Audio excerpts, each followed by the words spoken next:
So I thought maybe it would be good to start with an overview of the changing world of sales, because COVID has done an awful lot to making everything virtual. I think pre-COVID, we're in the middle of a digital transformation anyway. So tell us about the changing world of sales and your thoughts on that. Well, that's certainly something that I'm asked to write a lot about. I think you're absolutely right that COVID has accelerated the change, but it's not caused the change. So this was going on before COVID and it will go on after COVID. So broadly, we talk about 4 drivers for sales change. First of all, you need to achieve a sales result in a volatile, uncertain, complex and ambiguous world. It's what the American military strategists call VUCA. And if we're waiting for the world to get back to normal, we can wait for hell to freeze over. We've got to get really good at selling in this VUCA world. Secondly, we've got to generate high growth in low growth economies. If that was true before COVID, and it was, it's even more true now when it's uncertain where growth is going to come from. So you can't just ride the wave, and you probably can't just seize market share. You're going to have to generate high growth in a low growth economy. Thirdly, we've got to adapt and be at least caught up with radical and rapid change in buying behaviors and buying processes. And fourthly, we need to leverage the extraordinary change in sales innovation. We're able to do things now that we couldn't even think about 2, 3, 4, 5 years ago. So those 4 drivers for change are what are driving everything that we do. I think many of us started in sales, whether that was 5 years ago or 35 years ago, in broadly stable times. The economy was growing. Obviously, we had the little blip of 2008, 2009, or those of you who think further back, the various crises that we've had in the past. But broadly, we've sold in stable times. We are now selling into an extraordinarily changing world. And it used to be, the argument that you heard was, if you carry on doing what you've always done, you'll get what you've always got. We've all heard that. We go, yeah, yeah, yeah. We would argue that in a world that is changing this much, if you carry on doing what you've always done, you will stop getting what you've always got. This is a really dangerous time to be inert. This is a really dangerous time to be complacent or conservative. Does that mean that everything goes? Of course not. But if we want to survive and flourish, we need to recognize that the world is changing incredibly fast. Now, I know that's a truism, so let me be really specific about how the world of sales, if you like, new business, and existing relationship management is changing radically. And we identify 4 drivers for this. One is that we need to sell in what the American military strategists call a VUCA world, volatile, uncertain, complex, and ambiguous. American strategists realized that a lot of military strategy was really historic. It was based on the Cold War scenario that all you had to do was deal with Russian tanks driving across the North German plain. Then along came Vietnam, messy, horrible, dysfunctional. And then that led eventually into the Iraq War, Afghanistan, the War of Terror, and asynchronous warfare. And so to have a strategy that was based on stability and predictability simply didn't work. So they talked about things being volatile. You can't predict how much they're going to change or when they're going to change. So something as simple as foreign exchange, what's it going to do with the price of oil? That's a volatile world. An uncertain world is you don't know what's going to happen. All sorts of examples. We don't know what's going to happen with COVID. We don't know what's going to happen with the outcomes of Brexit and trade agreements. We simply don't know. Complex. There are people out there, and I've met some of them, wonderful men and women who studied the science of complexity. And complexity means that we need to move in real time, we need to be extremely flexible, that we need to have ability to tell stories, that we change our way of working, and we need to manage complexity. And that's particularly true in the way organizations buy, the way that they plan. And then finally, ambiguity. A few years ago, I was sitting in a town hall of a European bank in the Middle East, and somebody asked the head of corporate banking, I have a question. Do you want us to hit our short-term targets, or do you want us to build recurring income? And the guy looked at him and said, yes, absolutely. Well, which? Both. Said, well, then let me ask you this, sir. Do you want us to be customer centric, or do you want us to hit the bank's product mix targets? Yes. So the world is an ambiguous world. We want short term and long term. We want customer centricity and we want profitability. So we have to learn to sell in this volatile, uncertain, complex and ambiguous world. And waiting for that world to be over means that the world will be over. The best sellers can sell in a VUCA world. That's driver one. Driver two is, how do we generate high growth in low growth economies?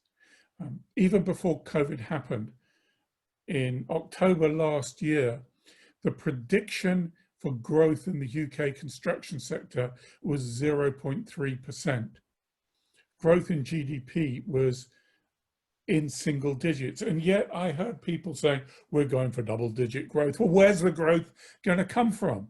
Now, post-COVID, what's going to happen to growth? Well, nobody knows. But where's the growth going to come from? It's not going to come from riding the wave. My customer, I'm talking to somebody, different sector, one of whose supermarket customers is going to open, scheduled to open over 100 stores in the UK next year. That's great. They can ride the wave on that.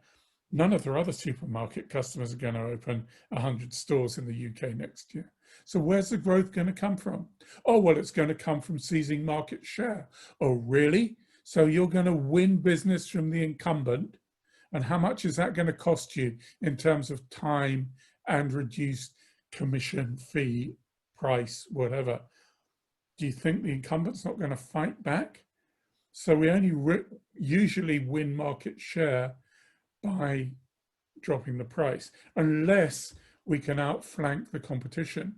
So growth in a low growth economy tends to come from so-called white space, finding the new opportunities, finding the new markets, finding the new upstream relationships, finding the new ways to sell.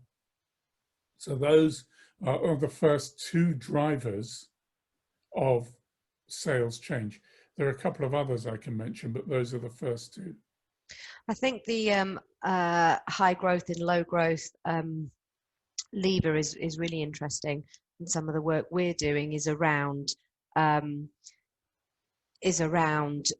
white space. How do you identify yourself with additional offerings, value-added services, something that makes the person go, this is something I haven't seen before and I need it in my life because I've got this problem, this problem, this problem that's brought around by the current economy. So that's I think that's really interesting, and you've articulated it in a way that I'm very grateful and may well use, because it's what we're doing, just not so well articulated. Good, thank you. So those first two drivers are, how do you sell in a VUCA world? And the second is, how do you generate high growth in a low growth economy? The third driver is radical and rapid change in buying behavior. Now, the data is really clear on this, that buying behavior has changed, but that even without the data, if we just think about the way that our buying behavior as consumers has changed, that we expect to do everything online, that we expect to be asked or told people who bought this also bought that, that we expect to be able to press one button and the whole deal is done. Our consumer behavior has changed, and that is demonstrably changing our business-to-business buying behavior. There are all sorts of things happen. I've referred elsewhere to the change in trust. We can talk about the change in knowledge. So we're talking about much better informed buyers. So it used to be, if you just think about the way that we dealt with doctors before, it used to be that I went to the doctor and said, Doc, I'm not feeling very well. What's wrong with me? Now I go to the doctor and say, well, doctor, I have the following symptoms. This is what's wrong with me. This is the medication I should take, but we need to watch out for these side effects. And I think you're going to want to refer me to a specialist. And I've researched a list of the best specialists. And the doctor looks at me and says, well, what do you want me to do? He says, well, just get me an appointment with a specialist doctor. And so the whole role of being customer patient is ignorant, doctor supplier is knowledgeable. That whole change of knowledge balance has gone. So buying behavior has changed. People come to us with more knowledge. They come to us having done research. They probably checked us out significantly before we start talking to them. They may even have shortlisted us before we start the conversation. Showpad have done some research that says that a buyer of a significantly valuable project, in their language, they talk about £100,000 spend, will on average have spent 40 man hours researching us before they start talking to us or researching the problem. Now, people are much better informed. However, they're often much more confused.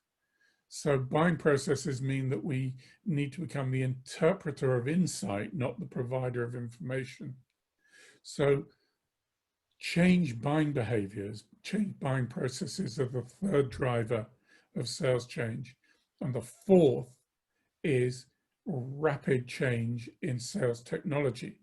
So the move from a paper-based or a PowerPoint-based key account plan to using one of the proprietary products. And we're working on an organization at the moment helping them move their entire key account planning process onto Teams. You know, the change in technology is radical and rapid. The ability to do everything through your phone is extraordinary and transformational.